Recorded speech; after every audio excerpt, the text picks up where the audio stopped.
word of omens. Give me sight beyond sight. Beyond sight. Beyond sight.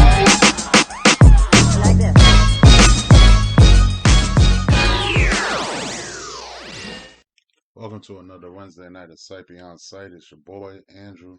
We're here breaking down Wednesday night's NXT. You already know. So let's get right into the first match of the night, where we have Timothy Thatcher and Tommaso Ciampa versus the NXT tag champions, Danny Burch and Oney Lorcan. Great match, solid match. You know how those guys work, hard hitting, good technicality, smart match, good storytelling in the ring. Basically, we pull up to the part because we're gonna get to do a lot of these matches real quick. So we get to the end where basically the spot is Emporium comes out that starts telling their story of Thatcher most likely gonna turn on Ciampa to end up joining Emporium again and having all of that. So we'll see what happens with that. There's really not much to feed into. There's only possibilities. But we all know that we're waiting for Walter to come and see what they do with Walter outside of the NXT UK program.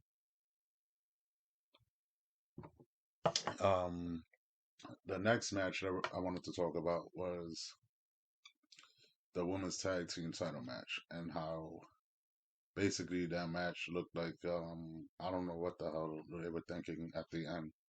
It was a good match. I loved how Dakota Kai sold, and she basically worked a good majority of the match, being the person to get beat up on. When you're looking at the opponents, when you're fighting Nia Jax and Shayna, who are freaking just amazing, two dominant looking women characters in the company. Obviously, the Nia hate for her botching and injuring people, but she does at the same time have a little bit of skill. We just gotta acknowledge that and just stop being on that hate train. So basically, Dakota, she's getting beat up. They, waiting to build up for Raquel. They're building up Raquel because Raquel is going to be definitely NXT Women's Champion at some point in time. So basically, they're building it up, and we get Raquel to come in at first, and she gets her spots in, gets a couple of hits, and then we go right back to Dakota coming in and being a legal person, and it goes right back to her getting beat up. So we get to the hot tag. The hot tag happens. Raquel comes in, and she ends up running to Big Boot Nia off the ring apron.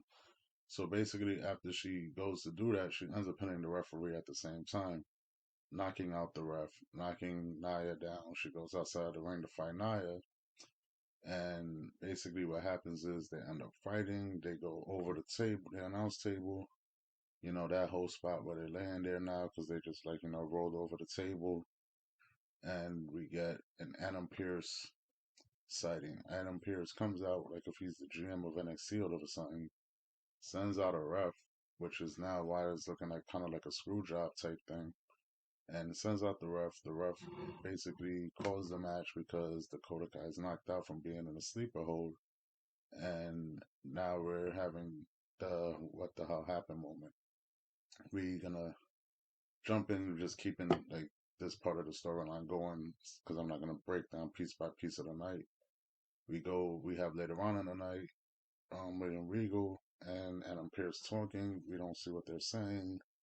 They cut away. We get another commercial promo coming up, and they're talking to William Regal, and William Regal basically announced that he has a big announcement for next week, which is next week's card. I'm going to talk about at the end of the show, because honestly, I'm kind of hyped about that, more than hyped about talking about today's show. So we got that. Then we got let's get to the, basically the shits. We get to the first promo with Roderick Shaw calling out Adam Cole, which leads to Finn Balor coming out. Finn Balor basically coming out and I guess you could say challenging Adam Cole and putting his title on the line for next week. And within that, we get the spot where Roderick Strong and Finn Balor are talking to each other, and Finn Balor tells him, "You're always going to be a follower. You're never going to be a leader." They start fighting, and that gives us the main event for the night, which was a great main event. Again, it's just the level of talent that NXT has that you get solid matches. You don't get spot fest. You don't get a lot of certain things. It's a good technical match. It's all the shit that people basically hate if you're an indie fan or a New Japan, AEW type person. Like, you hate the slow paced shit. You want to see them doing dives and all that shit, but you don't get that. You get them to actually fight in the ring for a whole match without having to go outside the ring, which is actually not bad. So that happens, and we get Adam Cole obviously waiting on top of the entrance ramp, and Finn Balor being in the ring because Finn Balor ends up winning. And, they do the stare down thing, and that's pretty much it. Wasn't really much going into it like that. So, before I get into next week's card, I just want to say, if you're watching NXT late, you catch this random me breaking down spoilers, which I didn't give you every match because there's still a few matches. There's another women's tag. There's another women's match, and there's the Cameron Grimes match, which was a good one. But we're gonna talk about LA Knight right now. LA Knight, or Elijah Drake, whatever you want to call him. He comes out, cuts a good promo. We still waiting to see him do his ring work. But if you watch him on other companies, you already know what he's about. But his mic skills are top. We're gonna see what they do with him, and I can't wait. That's another good promo to watch. But the best promos or vintages, whatever you want to call them, of the night was the way therapy session, which was hilarious. The Austin Theory character just playing like the dumb guy, and all of them trying to figure out why he's sympathetic to his kidnapper, to have it turn around and then have them say like, oh, he says that he couldn't stand Austin Theory because the way he ate, the way he was, and this is now saying Dexter Loomis saying this about him. It was just great. Johnny Gargano as a heel is hilarious. He just fits that role. Like, he's just a funny, little annoying guy. They all play their characters perfectly on there. The end of the promo was a great twist. Like, I don't want to ruin everything, so I'll just say, like, just go and watch it. Like, if you ended up missing it because you watched AEW, it's fine. I'm not saying you have to watch NXT, but it's a good show, and it was funny as hell to watch that promo. So we go through that promo, which was amazing. We get to Cameron Grimes, and he's doing another shit where he's rich, and he gets set up and he gets thrown into a match with what's his name? I forget his name. I call him Reed because I remember that's like, I forgot what his first name is. Basically, he's really trying to pull this like modern $1 million man thing, and he's just doing it in a way that he's not like the perfect $1 million man. He's more of like the flawed guy. Like, he's just like, oh, he always fucks up. Like, he's still Cameron Grimes. He's just Cameron Grimes with money. That's the best way to put it. You know. So, shit. That's real. I'm telling you, like, for a 2 hour show, is really not too much to really break down. Let's see. Let me see if I missed something before anything. Da, da, da. Yeah, there's really not much. That was pretty much it. Like, the Phantasma jumping, beating up people, that was pointless. Just to put them over again because Cross killed them. We don't have to really talk about that.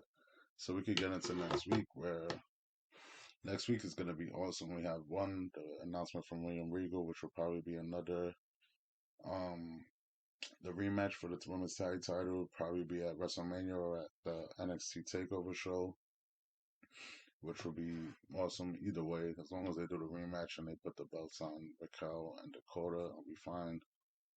Then we have another match for next week that's going to be awesome, and that's Io Shirai versus Toni Storm, two of the best women wrestlers basically in the world, in NXT. And I just can't wait to watch them work. Everybody knows, if you heard me or seen me watching this, like, I love Toni Storm. I think Toni Storm has the all-around best character. So sooner or later, that belt's gonna be put on her, and it's no hate on Io Shirai at all, because Io Shirai is an amazing worker, and she even makes her promos and stuff work. Like, they put the captions and shit, and everything is there. It's perfectly fine. Everything that she says. Um, true. From there, we go right into what's most likely gonna happen at the main event next week. Because Adam Cole versus Finn Balor could go multiple ways. We could get a random Kyle O'Reilly pop up, which will be a quick heal from the injury he had, because I think it was like a back injury, if I'm not mistaken, that they said he's having. So that's one possibility. At the end of the day, I really do think Adam Cole's gonna end up taking the title, and they're gonna revert back to what they kind of was leaning towards originally. They did the tease of Cross possibly gonna challenge Adam Cole, and that would be their way of doing it. Like they'll have Adam Cole win, and from there they'll build up to the NXT show, which will be, I think it's what, 3 days before. It should be on a Wednesday, right before WrestleMania, that WrestleMania week. So it'll be that takeover. You'll see Cole versus Cross, which I think that would be a fun storyline, but at the same time, they just got to make sure, to keep Cole as a heel, and Cross is slowly already becoming a face because of everything that happened last week. So it just makes sense and shit. I mean, Finn Balor's carried the show for what? He's been a champion for almost the whole time they've been on Wednesday nights, or maybe the 1 year, the second year. I have to double check, but I'm pretty sure he's been like one whole year. It feels like that he's been a champion, and he's had great matches. He does everything. Like Finn Balor one is on a level of like unbelievable eliteness right now, because every match that he's had since he's been back in NXT has been probably the best matches you could watch in wrestling at the time. So you just gotta, give him a chance. Hopefully, if he ever goes back up to the main roster, they actually let him be this Finn Balor. But I don't see that happening because he wanted to be in NXT, so it'd be kind of fun. As we go through that, I'm trying to think of what's another possibility. But we're not gonna see now the what a lot of people were saying, the Undisputed Era like revamped with the three, because Finn Balor and Roger Strong had the match tonight, and the way the promo broke down and everything, there's no way that him, Kyle O'Reilly, and Strong are gonna, be as a three-man trio for the new Undisputed Era. Like the Undisputed Era, unfortunately, is dead, and we had a great time. We had great war games. We had great pay-per-views. Just everything that they did as Undisputed Era has made them one of the top stables in wrestling history. And that's what I mean, like top stable in wrestling history, honestly. So we got through all of that, and that should be interesting. I can't really wait, but let's get to the random big announcement, which will change everything from me going. This is an NXT Wednesday to now it's gonna be an NXT Tuesday. Uh, yeah, I'm actually kind of fine with it, to be honest. I don't look at it as a loss to, the other company, because it's really not. It's kind of a win for us as fans, because now we have to watch 3 hours of Raw, which, some are good and some are just really, really bad. And then we get to now go right into Tuesday, boom, a fresh NXT. I know there's Impact and there's AEW Dark on that night, but at the end of the day, how many people really watch Impact for what Impact is? Impact is barely ever talked about, even with the AEW run that they've been doing. It's really hasn't helped them. That show is just what it is, you can't really boost it up anymore than what it really is. I think that NXT is the stronger show. So if you want to consider ratings war, you want to consider just what you should watch, it would be NXT. But NXT is for the old farts like me who like old school wrestling more than flippy comedy shit. And at the same time, I'll say I really am happy about it because of the fact that now I get to do a show on Tuesday, a show on Monday, starting after WrestleMania, and basically the Wednesday show now is gonna go right to AEW, where I could give my fair and honest critiques. Because I did watch AEW a little bit today. I did enjoy the match with Shaquille O'Neal and Cody Rhodes, and what's her name? Cargill, and but it's not hard to forget the other girl's name. Her name is Red Velvet. She's named after a freaking cake. But that was actually a really good match. They did a good spot where Shaquille goes to the table, so it goes right to mainstream. I thought it was just entertaining, a nice. It was better than what I thought it was gonna be. I have a lot more to say about the AEW. I'm probably gonna talk about it more tomorrow or soon. Like I'm gonna try to get into there because we're definitely gonna do AEW Revolution podcast on Sunday.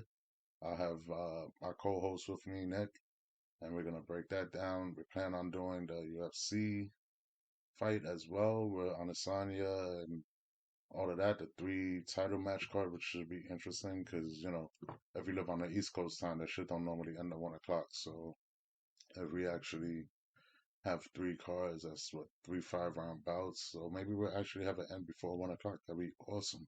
Normal people do need to sleep and go to work. So that was pretty much it. There's really not much there. I'm just like rambling and talking, trying to just break down a little bit of the shit. I can't wait for NXT to be on Tuesday nights. I can't wait for basically a Monday, Tuesday, Wednesday, Friday wrestling, just marathon almost, you could say. There's other wrestling rumors that I might start learning how to touch on and just bring it up in bullshit topics, give you like 10-minute ideas of what I believe about certain things. But at the end of the day, NXT was good. AEW didn't look that bad from the little bit that I did watch, and I'll give you more of my insight when I have a chance. But I hope you just listen, you like, subscribe.